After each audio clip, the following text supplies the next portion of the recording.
చూడండి ఎట్లుందో దాన్ని అక్కడక్కడ ఒక నిమిషం అక్షరం తీసుకోండి మీరు తీసుకోండి తీసుకొని దాని మీద చల్లండి కలశంలో వరుణదేవుని ఆవాహన చేయాలి. ఓం ఇమం మే వరుణస్సు దేహం మధ్యాహ్నయ మధ్యలో పెట్టండి. త్వామ వస్తురాజకే దత్వా యా బ్రహ్మణ బంధమాన సుదాస ఆస్తే యజమానో హవిర్భిః సర్వసిద్ధిప్రదాయకాయ నమః. ఓం శ్రీ బ్రహ్మగణాధిపతయే నమః. నానావిధ పరిమళ పుష్పాంజలిం సమర్పయామి.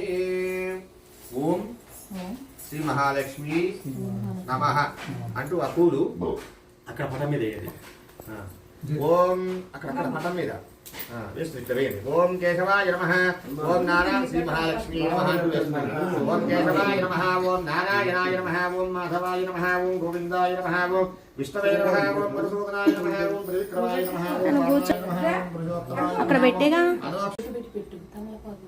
ఇంకో ప్రతిమ ఏది ఉందా? రెండు ఒకటేనా?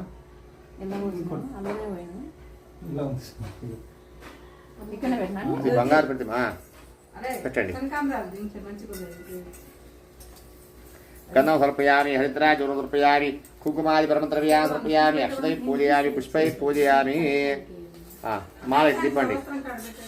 మాల చుడు తిప్పండి అమ్మవారికి.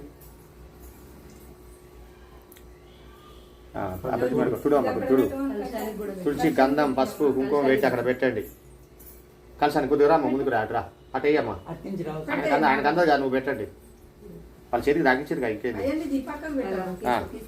గంధం దొరపయామి. హరిద్రాచూర్ణం దొరపయామి. కంకణాలు అందరూ కట్టుకోండి అమ్మాయిగా. అమ్మా భర్త భార్య ఇద్దరు వచ్చారు కదా, దంపతులు వచ్చిన వాళ్ళు ఆడవాళ్ళు మగవాళ్ళకి కట్టండి కుడి చేతికి, మగవాళ్ళు ఆడవాళ్ళకి ఎడమ చేతికి కట్టండి. కంకణాలు తీసుకోండి.